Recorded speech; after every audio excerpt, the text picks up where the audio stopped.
امیہ ہلاکا بلال، فرمایا جے آج امیہ بچ گیا نا تو بلال نہیں بچتا۔ اتے ایک گل کر دئیے تانوں کہ جے تساں ناموس رسالت تے غداری کر دی تے تسی بھی نہیں بچدے، کوئی بھی نہیں بچے گا۔ ہاں پھر تواڈے اقتدار شدار کرسیاں ساریاں لپیٹ دتیاں جان گیاں۔ ہاں اس واسطے اپنے آقا و مولا نال وفا کرو۔ ساڈے کولوں کوئی اچھے الفاظ دی توقع رکھ دیو، ساڈے کول کوئی اچھائی دی امید رکھ دیو، انہاں پاکستانیاں کولوں حضور دے عاشقاں کولوں کوئی اچھائی دی امید رکھ دیو تے حضور نال وفا کرو۔ یارا اے تہاڈا حق بندا، جنہاں نے انہاں نوں ووٹ دتے او بھی تے جاؤ نہ ہون۔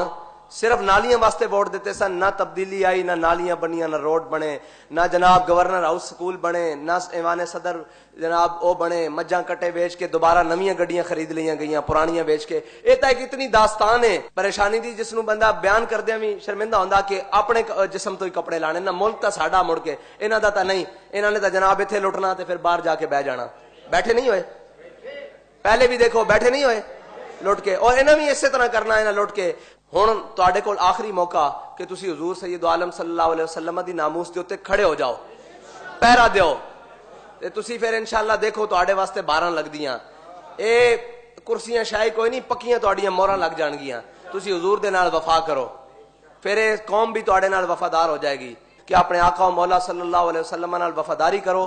امید ہے کہ جو میں نے باتیں آپ سے کی ہیں وہ باتیں آپ اپنے دل کی کھڑکیوں کھول کے سنی ہوں گی، اور یہی باتیں آپ قوم تک پیغام پہنچائیں گے کہ ہم نے کسی کے بہکاوے میں نہیں آنا۔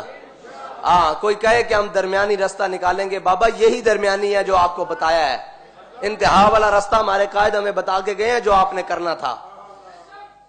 آپ سب کچھ دے چکے ہیں، عزت تو نہ دیں، ناموس رسالت پر سودا تو نہ کریں، اور اگر آپ اس پر پیرا دے گئے انشاءاللہ یہ ساری چیزیں واپس لوٹ آئیں گی، کیونکہ ہمارے قائد ہمیں سبق پڑھا کر گئے ہیں کہ میرے ہاتھ میں تھا جب تک میرے مصطفیٰ کا دامن، وہ دامن مصطفیٰ تھام لیں، ساری قوم تھام لے، اور ہمارے ذمہ داران بھی تھام لیں، حکمران بھی تھام لیں کہ میرے ہاتھ میں تھا جب تک میرے مصطفیٰ کا دامن، میرے پاؤں چومتی تھی یہی گردش زمانہ۔